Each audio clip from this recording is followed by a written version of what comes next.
Welcome back to USA Car Reviews. Today we're taking a closer look at a legend from the late 70s, the 1979 Ford Bronco. This truck wasn't just another SUV, it was a turning point for Ford, a bold move into a growing segment of vehicles designed for adventure, utility, and everyday practicality. Even decades later, the 79 Bronco still stands tall as one of the most iconic off-road machines to come out of Detroit. When you first see the 1979 Bronco, it immediately demands attention. This was the second year of the second generation, and Ford had really hit the mark with its redesign. Compared to the original Bronco, which was more compact and almost Jeep-like in its proportions, the 79 model was full-size, sharing its platform with the Ford F-100 pickup. That gave it a wider stance, a longer wheelbase, and a presence on the road that felt more commanding. It looked rugged but still managed to keep that classic late 70s Ford styling with bold lines, a big grille, and squared-off bodywork.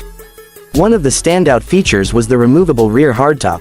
This meant you could turn your Bronco into an open-air cruiser, something Jeep drivers had enjoyed for years, but now in a more spacious and comfortable package.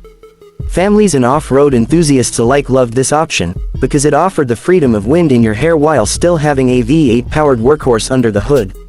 Speaking of the hood, the 79 Bronco came standard with a 351 cubic inch V8, but buyers could also opt for the big 400 cubic inch V8 if they wanted even more muscle.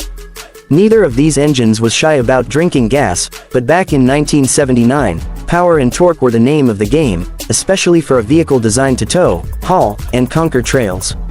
Inside, the Bronco mixed utility with comfort. It wasn't luxurious by today's standards, but for the late 70s, it was a step up from the Spartan interior of the original Bronco. You had bench seats, simple but durable materials, and plenty of room for passengers thanks to the full-size body. Ford also offered a range of trims, from the basic Custom to the more upscale Ranger XLT, which gave you nicer upholstery, wood grain accents, and a touch of refinement that made the Bronco appealing not just for farm work or off-roading, but also as a family vehicle. Performance-wise, the 79 Bronco delivered exactly what buyers expected.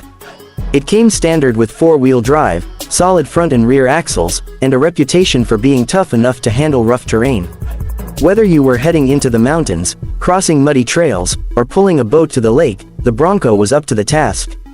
Its wide stance and sturdy suspension made it stable and reliable, though it wasn't exactly the most fuel-efficient vehicle of its time. Still, in an era before gas prices dominated buyers' decisions, capability mattered more, and the Bronco had plenty of that. The 1979 model year is especially interesting because it marked the final year of the second generation. In 1980, Ford redesigned the Bronco once again, this time going with a slightly smaller body and lighter construction to respond to changing fuel economy standards. That means the 79 Bronco represents the peak of the big, full-size, heavy-duty style.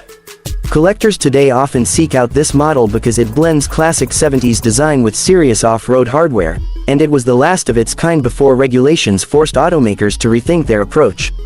Another reason enthusiasts love the 1979 Bronco is its simplicity. Unlike modern SUVs filled with electronics and complicated systems, this was a straightforward truck. If something broke, you could usually fix it with basic tools. That makes it attractive even today for restorers and hobbyists who want a vehicle that's both nostalgic and practical to maintain. Plus, the aftermarket support for Broncos is huge, with countless options for lift kits, engine upgrades, custom interiors, and modern touches to bring them into the 21st century without losing their vintage soul. Looking back, it's easy to see why the Bronco became such a cultural icon. From outdoor adventures to everyday driving, the 79 model captured the spirit of freedom and rugged independence that defined the late 70s. It was a truck for people who wanted versatility, something that could haul gear, tackle trails, and still look good cruising down Main Street. Ford managed to create a vehicle that appealed to a wide range of buyers, and that's a big reason why the Bronco nameplate survived and eventually came back strong in recent years. Today, a clean 1979 Bronco can fetch serious money, especially if it's in original condition or has been carefully restored. Collectors know this was the last of the heavy-duty full-size Broncos, and that adds to its desirability. Whether you're into vintage trucks, classic SUVs, or just love American automotive history, the 79 Bronco deserves its place in the spotlight. That wraps up our deep dive into the 1979 Ford Bronco. It was bold, powerful, and built for adventure, a true American classic that still turns heads more than 40 years later. Thanks for watching USA Car Reviews. If you enjoyed this look back at a piece of automotive history, be sure to like, subscribe, and let us know in the comments what classic car or truck you'd like us to cover next.